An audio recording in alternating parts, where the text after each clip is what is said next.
না, একটা caste certificate নিয়ে মতুয়া মহাসংঘের পক্ষ থেকে একটা অভিযোগ জানানো হয়েছে। সেই অভিযোগের ভিত্তিতে গ্রেপ্তার করা হয়েছে। বলছি যে আপনি অনৈতিকভাবে প্রভাব খাটিয়ে এসসি কার্ড তৈরি করেছেন, অল ইন্ডিয়া লোক মহাসংঘ থেকে বলা হচ্ছে। এটা তো তদন্তের ব্যাপার, তদন্ত করে দেখা হবে। এখন সেটা তদন্ত অনুযায়ী যেটা বিবেচনা হবে সেটা। আপনি কি আইনের উপর আস্থা রাখেন? অবশ্যই আইনের উপর, প্রশাসনের উপর আস্থা রাখছি। আমরা কেমন তা সবাই জানে।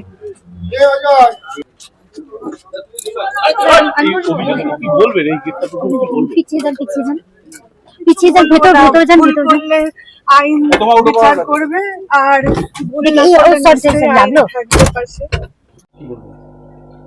দেখুন, আপনারা জানেন আমাদের সরকার আসার পরে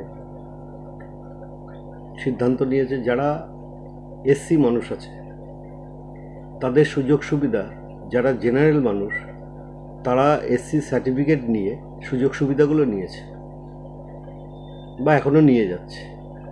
তো এদের বিরুদ্ধে যে কমপ্লেন করেছিল মতুয়ার সম্প্রদায়ের মানুষরাই তাদের সংগঠন থেকে হাইকোর্টে, তারপরে এরা ভোটে দাঁড়িয়েছে ওই সার্টিফিকেট নিয়ে।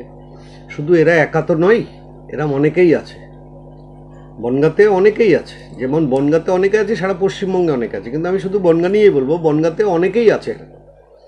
তো সবারই অ্যারেস্ট হওয়া উচিত, কারণ একটা সম্প্রদায়ের মানুষ যারা মতুয়া তাদের সার্টিফিকেট জাল করে, বা নমশূদ্র যারা তাদের, বা শিডিউল কাস্ট যারা তাদের সার্টিফিকেট জাল করে সরকারি সুযোগ সুবিধা নিয়ে, এগুলো তো প্রতারণা, ক্রিমিনালি অফেন্স, তার জন্য অ্যারেস্ট হয়েছে।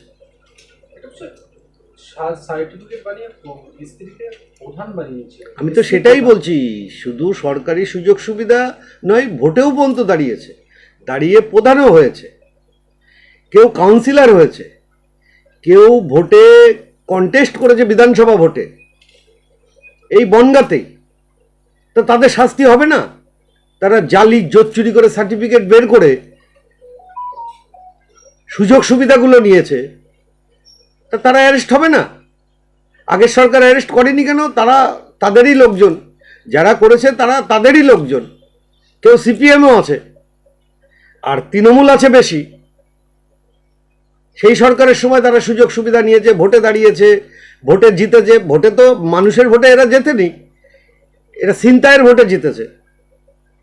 তো সরকারিভাবে আইনগতভাবে যেটা হওয়ার, যে কোনো জিনিস নকল করা, ডুপ্লিকেট করা, অন্যের সুবিধা নিজে ভোগ করা, তো সে আইনগত ব্যবস্থা যেটা হচ্ছে আইনের কাজ করছে। সরকারটা ছিল কারা? সরকারই তো আগের যে সরকার ছিল, চচ্চুরটাদের সরকার ছিল, তারাই তো এদের তৈরি করেছে, তারাই এদের লালন পালন করেছে, তারাই এদের সার্টিফিকেট দিয়েছে। এবং সার্টিফিকেট যারা দিয়েছে তাদেরকেও অ্যারেস্ট করা উচিত। যারা জেনে শুনে যেসব আধিকারিকরা সার্টিফিকেট দিয়ে তাদেরকেও অ্যারেস্ট করে, তাদের কেন অ্যারেস্ট করবে না?